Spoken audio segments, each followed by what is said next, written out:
World bank से आए थे अर्थशास्त्री। 10 साल क्या किया? प्रॉक्सी प्रधानमंत्री एक 10 जनपद में बैठी हुई थी। उसने ऐसे ऐसे कानून, ऐसे ऐसे नियम पास किए जो आपको नहीं पता, जिसको सुनता हूं समझता हूं तो बहुत तकलीफ होती है, और फिर भी कोई बोलता नहीं है। राष्ट्र बचाने में आप जितने लोगों की भूमिका देखें, लाल बहादुर शास्त्री के पास विदेश ताशकंद जा रहे थे तो गर्म कपड़ा कोट पहनने के लिए नहीं था, इतने गरीब थे। लेकिन उनकी विल, उनकी ताकत ने पाकिस्तान को नाको चने चबा दिए थे। उस गरीब आदमी के ऊपर किसी ने ध्यान नहीं दिया। उसकी एक अपील ने पूरे देश ने एक हफ्ते में एक दिन व्रत रखा, क्योंकि फौजों के लिए खाना कम पड़ रहा था। कोई बहुत डिग्री वाले आदमी नहीं थे वो, डिग्री तो इसके पास भी नहीं है, ये बेडिग्री का है, लेकिन 100 डिग्री पे काम कर रहा है।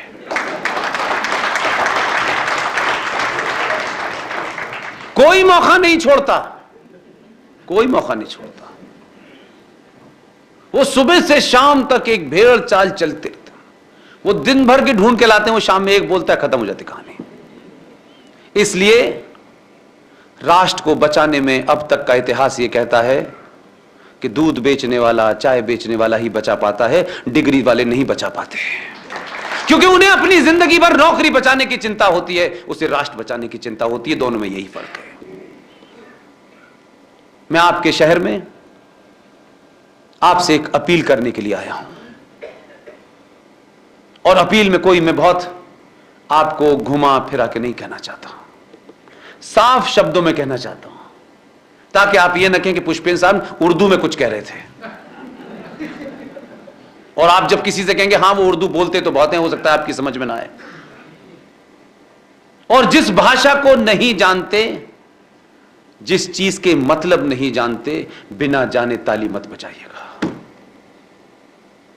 ये जो हमारे अंदर एक कॉम्प्लेक्स है, उर्दू कोई बोल दे, ओफो क्या इंटेलेक्चुअल है यार, क्या उर्दू है यार, पता कुछ नहीं है, लेकिन एक कॉम्प्लेक्स है। और इस कॉम्प्लेक्स के कारण जो शख्स आपको खड़े होकर के आपके पूर्वजों को गाली दे रहा है, आपको गाली दे रहा है, आने वाली नस्लों को गाली दे रहा है, आप करें वाह वाह क्या शेर है साहब, क्या शेर है, वाह वाह वाह, लगे हुए हैं। वो तो अलग बात है कि वो बेचारा चला गया, इंदौर का था, बहुत खूबसूरत आदमी, चला गया। 20 साल तक आपको आपके मुंह पे गाली देता रहा, लेकिन आपको आदत पड़ गई है। जो जबान हमें नहीं आती, हम उसके भी एक्सपर्ट हैं। अमीर खुसरो की गजल सुनी आपने, हम इसे भी बहुत गाते हैं, ना अमीर का पता ना खुसरो का पता।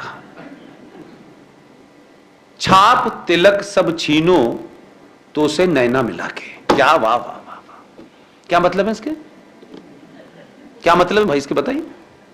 और गा रहे हम, और वो सुना, वो आपके मुंह पे आपको बता रहे हैं, अबे मूर्खों,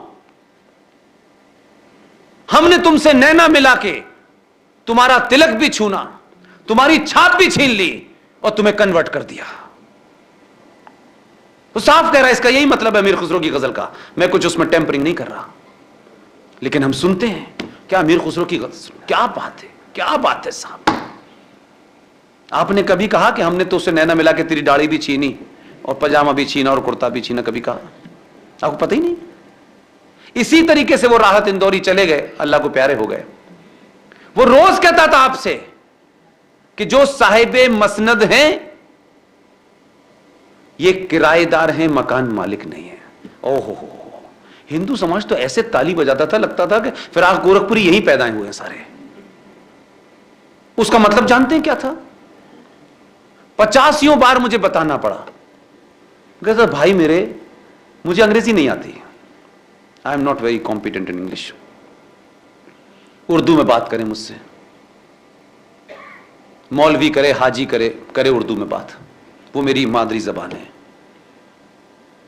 मुझे प्राउड होना चाहिए अगर मुझे कोई लैंग्वेज आती है तो। और उर्दू जानने से आप मुसलमान नहीं हो जाते, क्योंकि मुसलमानों का उर्दू से कोई लेना देना नहीं है। यह गलतफहमी है आपको कि उर्दू मुसलमानों की जबान है। किसने कहा? कहां से आई उर्दू? इस्लाम कहां पैदा हुआ, वहां उर्दू बोली जा रही थी? हमारे ही खित्ते की जबान है। फिराक गोरखपुरी कौन था?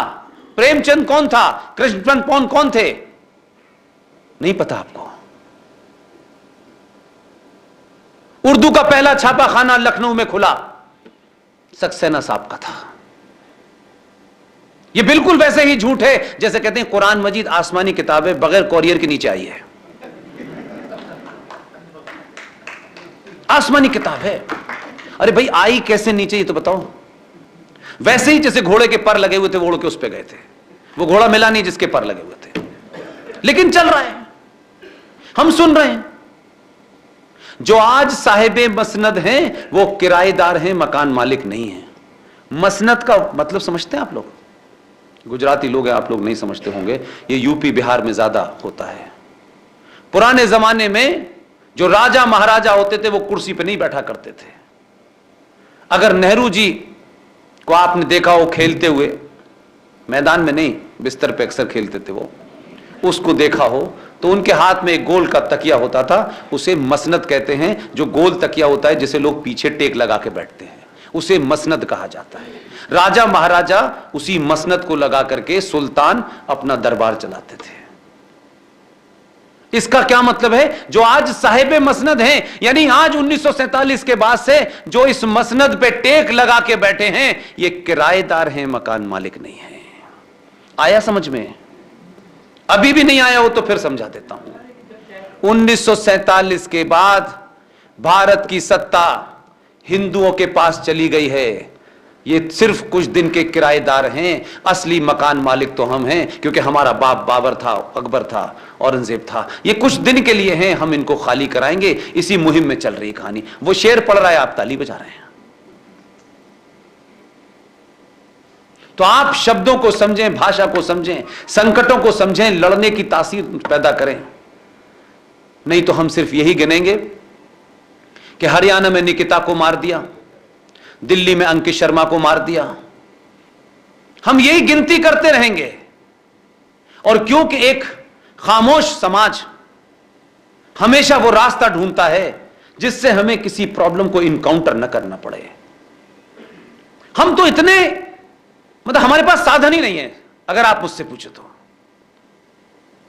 अगर आप टिकट न भेजें और बड़ौदा में मेरे पीयूष जी मेरे मेहरबान न हो तो मेरी हैसियत नहीं है। मैं तो चौराहों पे, पुलियों पे, जहां मिल जाता हूं वहां बात अपनी कहता हूं। मुझे कोई फर्क नहीं पड़ता मेरे बारे में लोग क्या सोचेंगे। मैं अपने बारे में क्या सोचता हूं ये इंपॉर्टेंट है। मुझे किसी का सर्टिफिकेट नहीं चाहिए। मुझे लगता है कुछ काम मैं कर सकता हूं, मैं कर रहा हूं।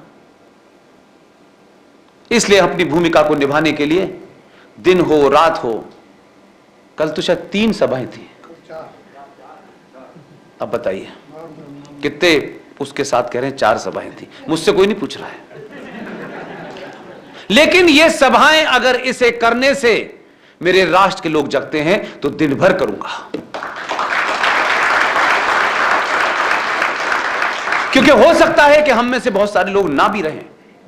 आपको कुछ चीजें हमारे जाने के बाद पता चले, इसलिए आपको चाहता हूं कि आप उन्हें समझें, लोगों को बताएं कि आज संवैधानिक तौर पर भारत की संसद ने ऐसे कानून पास कर दिए हैं कि इस होटल के मालिक पीयूष जी का यह होटल नहीं होगा। आपका अपना मकान आपका अपना मकान नहीं है। आप जब तक खुश हैं जब तक वो यहां तक नहीं पहुंच रहे।